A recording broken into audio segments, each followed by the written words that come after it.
A very good morning. Thank you so much for tuning in. You are live with Expresso. Now, as we enter summer, apart from the long days spent on the beach and all the Christmas presents we have to buy and hopefully receive and unwrap, we're also slap bang in the middle of wedding season. For our weekly finance segment, we're joined again by financial advisor from Galileo Capital, Warren Ingram, who I hope isn't going to make all the newly engaged couples out there rethink their decision. We certainly support love, we support marriage, but we want you to do it responsibly. Warren, welcome back. Thank you so much for joining us. Thank you. I've watched so many of my friends. I'm like the resident wedding MC. I've MC'd about 10 weddings, and everyone is a different journey, but where you do see a similarity is the finance behind it. In a very broad sense, what do we need to be considering when approaching a wedding financially?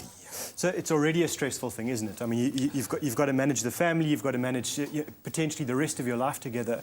And I think, like everything, you've got to start with a proper foundation. So before you get married, you need to discuss the money stuff, and you need to set a budget for the wedding itself. But I think even before that is discuss money. Just, you know, so if it's you and me and we're getting married and you're a spender and I'm a saver, you know, we need to figure it out. We need to say, how are we going to plan all this stuff together, and do we have some agreements? Because unfortunately, the other side of marriage is divorce. And about half of divorces happen because of money. And we know South Africa's divorce rate is incredibly high. I think it becomes an emotional conversation, unfortunately, and you need to take that out of the equation and talk brass tacks. Excuse the pun, but in a country like South Africa, we've got so many different wedding models. You know, how do the finances with different weddings kind of stack up? What are the different considerations there? So, I mean, a couple of things. One is, as you say, I mean, we've got so many different cultures in our country, firstly, and the expectations for each culture is quite different. So you'll find that some weddings are going to be massive. And you need to invite a lot of people. There'll be the consideration, for example, for paying lobola. So there's a lot going on with the wedding. And I think a lot of it starts by having a conversation first as the couple. Yes, you have to be conscious of what your cultures are, and you have to be conscious of what your broader families expect and want from you. But at the same time, if you're going to be funding it, as a couple, you can't just you know, incur a lifetime of debt right now for one event to make everybody else happy. I think you need to find a balance. A happy balance. And I've seen guys drop over 100,000 on flowers and then pay it off for the next 5 to 10 years.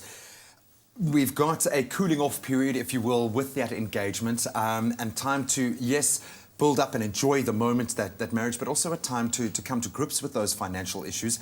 How long should you be kind of waiting? Can we attach a number to that? I think you start as early as possible. So if you're already having a conversation about getting married, that's when you start having these conversations. And I think especially, and I know the guys don't like this, but especially to the woman in the setup, or the person who may not be the sole breadwinner, make sure you've got a proper anti-nuptial contract done by a lawyer, hopefully a lawyer that you both can get along with. So that's where you have the hard conversations, to say, you know, this is how we're going to do things, and what happens if the marriage ends? Who gets paid, and how does the money work? And it's a really uncomfortable thing to have, a conversation to have, but you have to have it. And that's the reality of living a life with another person, is you've got to be able to tackle the good times and the bad times together.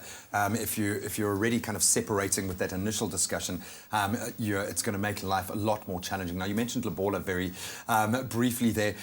How does the modern South African man approach something like a lobola in your experience? Because, I mean, it's a costly affair. And what's interesting is that the sort of younger generation that are getting married now, they're happy to respect the traditions, but it's not necessarily something that they deeply believe themselves. Always, I guess we are generalizing.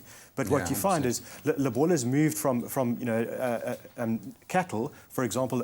A lot of the times now, it'll be a financial amount. So it'll actually be a cash amount. It'll be done as a transfer. It'll be done as a proper negotiation that's done over time. And once it's agreed, then lobola gets paid. And I think for someone entering marriage, again, that will be a proper conversation to have. You know, and I think you can't just disregard your traditions and the expectations of your society. Well, I think there's an advantage there, because you're going to have elders, you're going to have people with authority weighing in on that conversation as well, and get some sagely advice. Just like we're getting right now, we don't want to de-romanticize weddings out there, but you've got to have those very real conversations. We're going to continue our financial chat around weddings in a moment.